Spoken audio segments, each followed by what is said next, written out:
selling with authenticity. It's building that relationship. Think about the value. Because you want to make that impact. It can make you happy. Elevate others around Welcome us. to the Selling from the Heart podcast, your home for authentic, effective, and socially integrated sales strategies to help you master the art of selling. Join your co-hosts Larry Levine and Daryl Amy, along with some of the world's best sales thought leaders and practitioners, as we explore ways to help you grow your sales.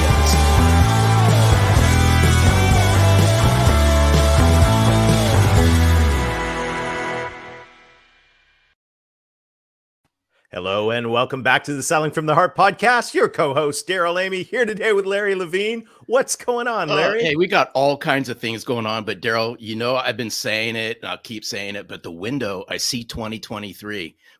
I'm peaking. We're peaking into 2023 right we're now. Almost there. Happy holidays to everybody. I hope you're having a fantastic time, showing gratitude to your clients, enjoying family and friends. This is a fantastic time of year. We're closing things out for 2022 and 2023 is right around the corner. And guess what, Larry?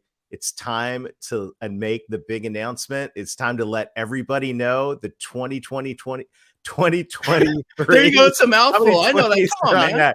The 2023 Authentic Selling Challenge is officially announced for January 9th through 13th. We're going to have a phenomenal kickoff to the new year, and I can't think of a better way to get the year started than the Authentic Selling Challenge coming your way January 9th through 13th. Hey, here's what I can't believe. This is the third one already. Holy smokes. It's exciting. And when you go to AuthenticSellingChallenge.com, you're going to see the roster of presenters and coaches that we've got lined up. This is going to be a power-packed week. We're going to be gathering every day at 12 noon Eastern time and sharing that lunch hour together. If you're on the East Coast, if you're on the West Coast, we'll share the morning coffee break. Whatever you do, you don't want to miss this. Make sure to enroll. And the cool thing is, if you can't come live, we're going to set the VCR. We're going to record these things and you're going to get the tape every day.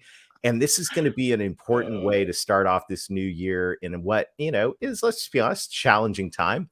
We're not afraid of it, but we do need to be sharp and we do need to be on our game as we move into this new year. And the Authentic Selling Challenge, AuthenticSellingChallenge.com. Get signed up, get your sales team, tell everyone else in your bullpen, tell your peers, your clients. Let's just when you see who is going to be joining us, you're going to get so fired up. Larry, I can't wait. And it is going to be a blockbuster beginning. No, it is. But I just figured something out. By the way, I can't wait to bring on Butler here in a second. But I just figured out. I know what I'm getting you for a holiday present. What's that, Larry? You always use the term VCR. I can't remember the last time I've used my VCR. So guess what? You're going to re-gift your VCR to me, Larry? No, dude, you're a techie and you're using VCR. I'm getting you something that was going to replace your VCR. Nevertheless, I'm getting upgraded. It's called DVD. Streaming, by the way. Hey, check out AuthenticSellingChallenge.com. We'll see you there. It's going to be amazing. And Larry, we've got an incredible conversation teed up for today. We're going to talk about sports and selling, two of your favorite topics. We got JR Butler in the house. Welcome to the Selling from the Heart podcast, JR. It's great to have you here. What's up, guys? Great to be here. I'm super excited. I love the energy, man. I'm fired up right now. That's good. You got the ball cap working backwards. I like it because you're probably hiding the name that's on the front of the cap, but that's all good. It's all like what all sports people do. So it's all good. Oh, there you go. Hey, this is going to be a fascinating conversation because you live in this intersection between sports and selling. But before we dive into that conversation, JR, you know the question that every guest on the Selling from the Heart podcast answers, and that is, what does it mean to you, JR, to sell from the heart? So for me, when I kind of saw that question, and the first thing that popped in my head was confidence and conviction. I think people that sell from the heart have true confidence in the product that they're selling, and they have true conviction and belief that it is the right product for the person, the company, the industry they're speaking with, right? My whole career has been selling unbudgeted, large, complex, unbudgeted software solutions to the biggest organizations in the world. And I had a saying when I was a sales leader that said, win them over or run them over. And what I meant by that was, don't like dysfunctionally go high in an org or go around people, but go do the work before you go into a sales cycle. Do the research and prepare. Understand the industry you're selling into, the company and their priorities and problems, and the persona that you're selling to and their priorities and problems. Understand those things in your bones. Understand in your bones why your technology is the right fit for them, why it's better than any other choices. And then if you believe those things, your job is to educate the person you're talking to on those things with the confidence and conviction, because you know that you're right. And obviously you have to have a certain skill set to be able to educate them and get them on your side of the table. But if you do everything right, and those people still aren't coming over to your side of the table because of their own political agenda, their own relationships with, another solution or whatever you're doing, then you need to go and find somebody else in the organization that you can bring to your side of the table. And you've got to have the confidence and conviction to go do that. And the only way you can have that confidence and conviction, again, not to reiterate it, but it's important, is research and preparation. So, I've always sold technologies that I believe in, and I don't come from a technical background, even though I sold complex technology solutions, but I did the work to understand what made us different, how we solved the problem uniquely, and why that mattered. Why was it valuable to the company, to the person, to the industry I was selling to. So when you guys say, what's it mean to sell from the heart? For me, it's confidence and conviction that comes from research and preparation and knowing that you're right. That's the first thing I thought of. Oh, this is great because Daryl's alliteration sickness is worn off on me, JR. So you only use 2 C's, but I like both of them because confidence does play out in this and conviction plays out in this. Two words that are near and dear to me. Here's the other one I'm just going to throw into the mix as well is clarity. I'm a big clarity guy.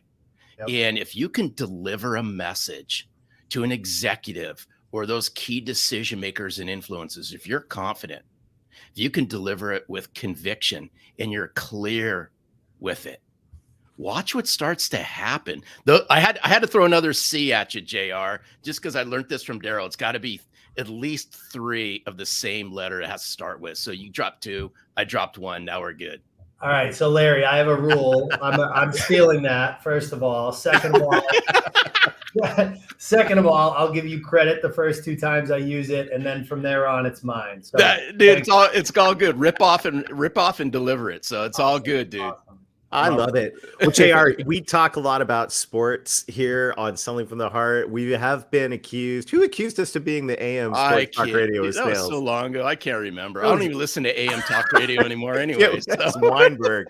But either way, I love you sit in the intersection right between sports and selling. Give us a little bit of a picture in terms of what you do and kind of what got you there, because this is an interesting place in which you live. Yeah. So I grew up, from Massachusetts originally. My father was a high school hockey coach for 30 years. He's in the Massachusetts Hockey Coaches Hall of Fame. So I was kind of destined for the hockey world. Both my brothers also played college and professional hockey. And I tripped and fell into sales, literally. And to be honest, I knew 2 days into my first BDR job that this is what I was going to do the rest of my life. I loved being on a team again. I loved competing every single day. I loved the fact that there was a scoreboard in our office and I knew exactly where I sat against my peers. I loved that I had a coach again with a manager, right?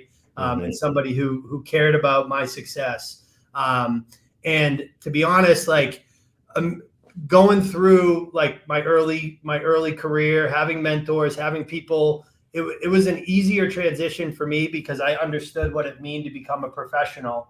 And I was fortunate enough to, go to an exciting, fast growth startup, move into leadership, help build a great sales organization, and have a phenomenal exit. And over the last like 15 years of doing that, my brother went on to play in the Olympics, played in the NHL, and a lot of my friends did the same. So I would get calls in the off season from basically, people from the hockey network that would call me and say, JR, you're not that smart. You made a lot of money. You seem to love what you do. Help me break into your industry. So I did that. I helped probably like close to 100 guys do it for free on the weekends and at night. And I realized there was a business opportunity because I was getting great companies, great talent.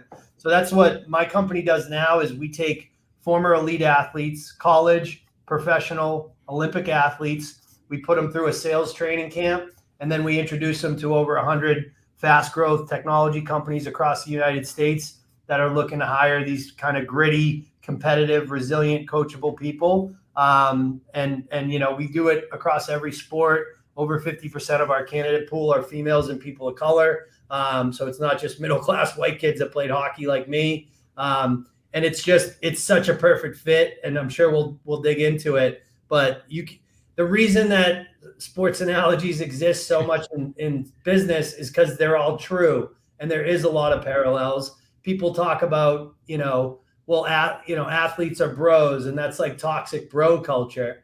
And I say athletes are not bros. Bros are bros. 50% of college athletes are females by law, right? So I have some pretty strong feelings about that, as you can imagine. But yeah, it sounds simple. That's because it is. It's not rocket science what we're doing over here.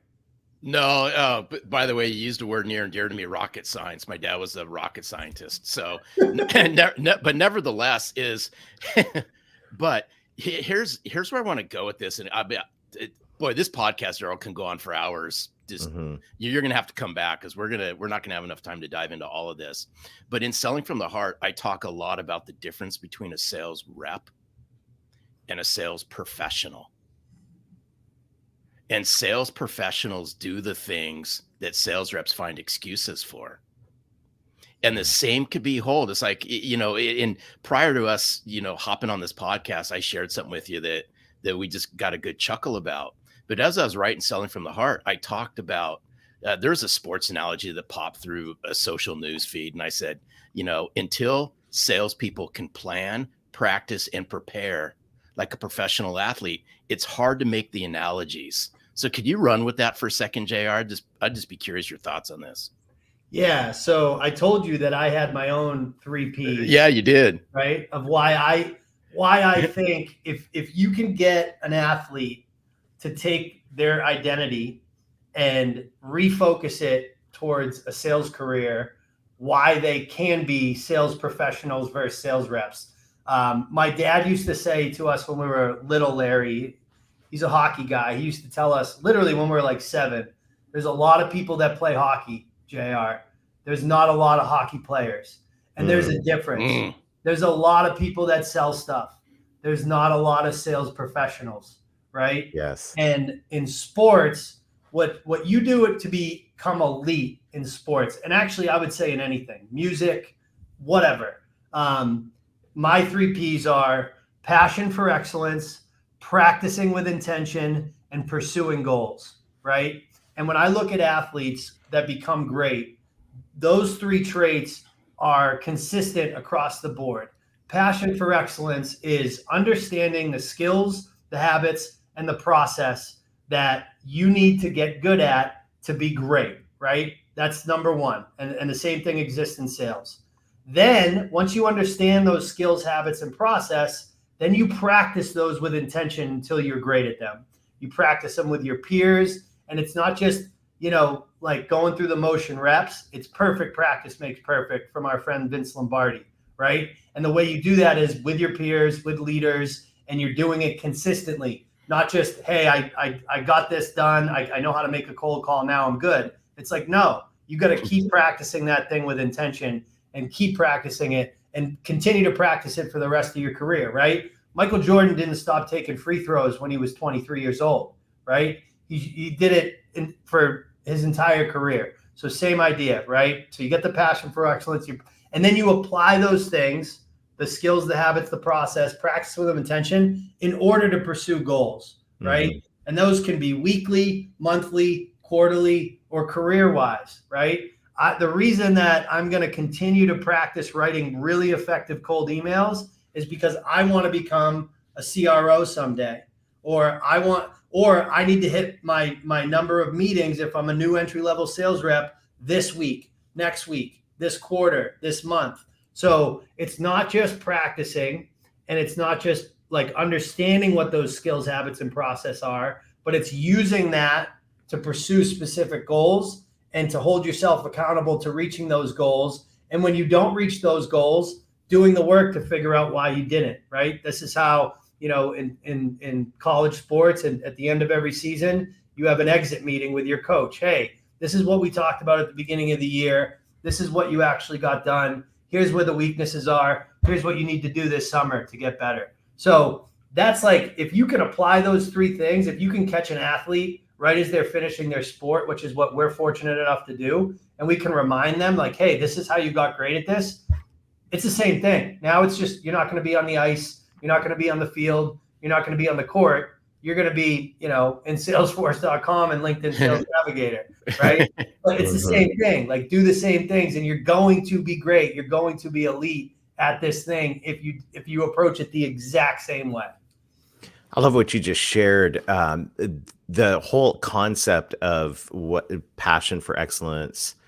We talked about pursuing goals. We talked about practice, right? These are all, this is a beautiful outline for a sales leader's role. If you think about, and you're leading that team, if you put the coach's hat on, and JR, you could put that coach's hat on backwards, I'm assuming. And if y'all aren't watching on YouTube, you got to go to YouTube, hit subscribe.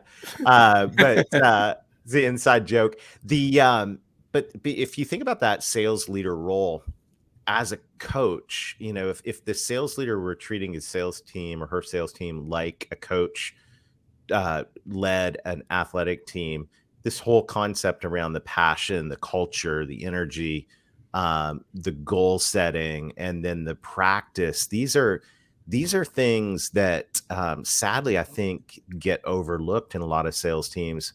I'm just looking at this from a leader's perspective, going, these 3 Ps could be just pure dynamite for our sales leaders listening in. Yes. I think actually if you structure your coaching and the way that you manage people that way, and the way you hire people, then I think that's like the first step to building a team of A players, right? Like, if you look at like true A players, they care more about like a culture of growth and development than outcomes necessarily, right? They care more about the process to get there versus like the end mission, right? They like clarity over vagueness. That's where the goals come into play. And they want a playbook. Like, there's a reason, and I know everyone's going to probably roll their eyes because here's a Boston kid talking about the Patriots, but the Patriots were like 53-91 before Bill Belichick took over, right? He didn't have like this amazing thing to sell, but he sold the process. And because he did that, he got players that wanted to buy into the process. So like having a great development process and like really focusing on the playbook and like how you're going to make these people better, that's how you recruit A players, right? Like my dad used to say, you plant tomatoes, you get tomatoes. There's too many sales leaders, in my opinion, focusing on like this fun, laid back culture, flexibility, remote work, which is fine, but at the end of the day, if that's how you sell your opportunity, those are the type of people you're going to get. If you sell it like, hey, this is going to be wicked hard, but you're going to come out the other side way better than you were when you started. Those are the type of people you want to recruit, in my opinion. And that's how you want to run your sales organization, in my opinion. So here's what's interesting about this. And I mean, you're speaking my language. I mean, you are so speaking my language, but here's the flip side to this. And this is what really concerns me straight across the sales world is you want sales professionals. I know sales leaders strive and they want to enhance the lives of their salespeople. They want to have sales professionals. but are you willing to coach and train and nurture these people on a daily basis? And to me, there's where I draw the line a little bit. Until those sales managers or sales leaders, however you want to title yourself, will say every single day, regardless of tenure, regardless of your stack ranking, you're coming to work, right? You're going to show up, whether that be in an office or virtual, and we're going to practice every single day, because that's what professionals do. And that's kind of where I draw the line on this a little bit. But it's like, imagine what would happen if every single day salespeople got together just like professional athletes have to do, watch film, break things down, practice regardless. Imagine LeBron James, right? Insert whoever your favorite sports athlete is, saying, I don't feel like practicing for the next couple of weeks. I'm just going to wing it. But we allow that in the sales world. We not only allow it, but it's almost common. That's like the more common practice. Exactly. It's wild. It really is. Yeah, I think this is so spot on. I was just thinking about, if you recruit towards, hey, you're coming into this program, you've got the Bill Belichick, the Nick Saban, as much as I don't like either one of those teams, you got to respect them, right? Yeah. Or you look at, so you could recruit into a program, a process, and all of that. Or you can try to recruit a team of superstars, and then you end up with Larry's Lakers, right? You end up with a disaster where, and this, what's so cool about the 3 Ps that we're talking about here from a sales leadership standpoint, now you've got something that's replicatable. Now you're inviting someone in. You're not just inviting them into a job, into my salary is bigger than your pet comp plan and blah, blah, blah, blah, blah. You're inviting people into a culture that is going to make them better. And whether they stay with you or whether they grow their career, you're going to have a team of people that are working towards a common objective. Absolutely. Love it. Hey, I'm curious. We talk about all the good things about sports, former athletes coming into sales. Where does it break down? What are some of the areas where you go, okay, well, this doesn't translate? And, I'm sure cross-checking is one of them, but where are some of the moves or some of the things from sports that don't translate into sales, or where you see some former athletes struggle a little bit? So I think college athletes, it's a fairly smooth transition, because if you look at college athletes, right, there's 460,000 student athletes in the United States out of 19 million college students. So you got 2.4% of the population that goes to practice, goes to the gym, physical therapy, gets on a bus on the weekend to travel, and has the same academic workload as the rest of their peers. So they're used to like pretty intense weekly schedules. My brother still plays professional hockey. He's 36 years old. He's taken a nap every single day in the middle of the afternoon since he was 12 years old, and probably before that, right? He is going to struggle with the daily grind of like a Monday through Friday sales job. And I think we run into that a little bit with professional athletes. Like they're still like fully committed and disciplined and like wildly professional. But the reality is the actual time and emotional energy it's kind of condensed, right, into like four or 5 hours during the week for practice and being at the rink or at the field or at the court. And then there's a lot of downtime, right? We all know, us three all know, there's not a lot of downtime in sales, right? If you really want to be great at it. Mm-hmm. So I think professional athletes definitely have a little bit harder time on that conversion, because they're used to having a little bit of downtime, and then they go full bore. You're going eight to 6 every day. So that's definitely a struggle. And then sometimes, believe it or not, individual athletes, you would think like tennis, golf, etc. They don't play necessarily on teams. That can be a little bit of a tough transition, is like working more with other people, like on a more consistent basis. But they actually tend to do better because they have a little bit stronger of a self-starter muscle. You know what I mean? So they're kind of driven themselves. But yeah, that's kind of where we see it, because we work with both professional and college athletes. Those professional athletes have a little bit tougher of like a lifestyle transition, I guess, more than anything else. That's good. I'm curious, just in terms of sports, like the sports that Larry excels in, how have you seen table tennis players fare in sales? Oh crap. JR, hey, sorry, man. Occasionally he throws a dig out, but We're just I having fun. accept it. It's all good. Larry, you really are good at table tennis. I don't want to diminish that in any way. I was a great professional table tennis player, let me tell you. Number one in my mind, JR. JR, you were I crushed it. Yeah, absolutely. The Southern California Table Tennis Championship. It was amazing. Hey, JR, what a great conversation. And like Larry said at the beginning, I'm pretty sure we're going to hang out some more. But as we wrap up today, how can people get more JR Butler in their life?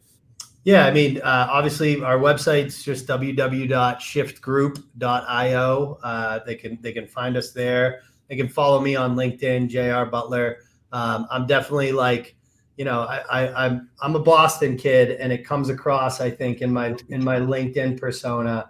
If somebody says something that I don't agree with, I'm pretty vocal about why I don't agree with it. So I'm a pretty good LinkedIn follow, to be honest with you, Daryl. So it's a good spot to find me. I like creating a little controversy. I love it. All right. Well, you're going to want to follow JR. JR, thanks for sharing time with us today. Awesome. You're a true Selling from the Heart champion. We appreciate you. Thanks, gentlemen. You're welcome. Awesome. Oh, Larry, yeah. what a great conversation. And this, the parallels here, the 3 Ps we talked about, incredibly powerful as we're reflecting on this, both as sales individuals, professionals, and sales leaders. There's a lot to take from this conversation.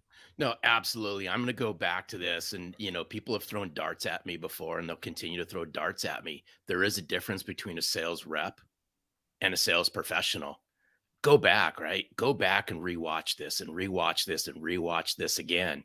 And then ask yourself, am I doing the things that professionals are doing in order to raise my game?